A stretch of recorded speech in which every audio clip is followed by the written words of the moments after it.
বিপ্লবী সালাম ও শুভেচ্ছা। আসসালামু আলাইকুম।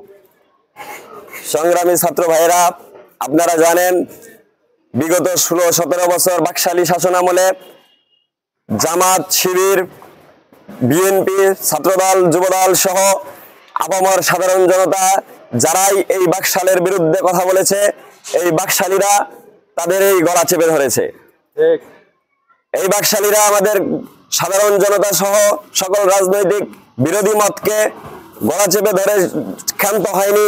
এরা আয়না ঘরে বন্দী করে রেখেছে, এরা প্রকাশ্য দিবালোকে রাজপথে গুলি করে হত্যা করেছে।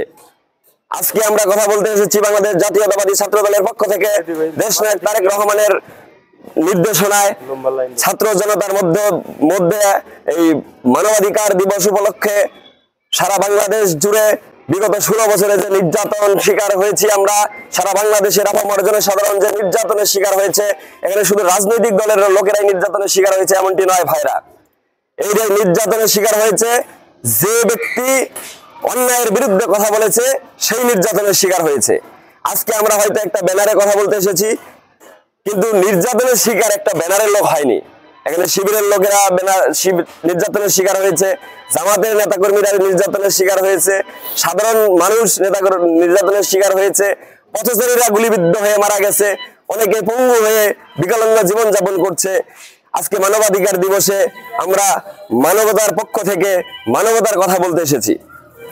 সংগ্রামী ভাইরা, দীর্ঘ এই 16-17 বছরে বাংলাদেশের ইতিহাসকে এরা বিকলাঙ্গ করে দিয়েছে। আমাদের জনতাকে শুধু বিকলাঙ্গ করেনি, ইতিহাসকেই বিকলাঙ্গ করে দিয়েছিল। পাঠ্যপুস্তক থেকে আপনারা এত বছর যা শিখেছেন আর আগের শিক্ষা কারিকুলাম দুইটার মধ্যে বিশাল বিস্তর পার্থক্য রয়েছে।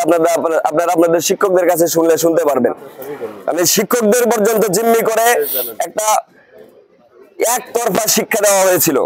আজকে সেই নতুন শিক্ষা কারিকুলাম চলে আসবে সামনের মাসে, আপনারা নতুন কারিকুলামে পড়তে পারবেন এই বিগত দিনের ইতিহাস, এই বাকশালীরা কিভাবে আমাদেরকে অত্যাচার নির্যাতন করে এই জাতিকে কুক্ষিগত করে রেখেছিল। ছাত্র জনতার বিপ্লবের মধ্য দিয়ে 5 আগস্ট আমরা এক নতুন স্বাধীন বাংলাদেশ পেয়েছি।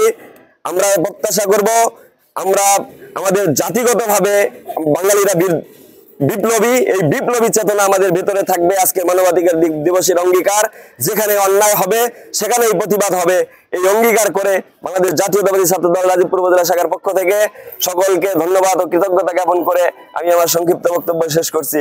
আসসালামু আলাইকুম।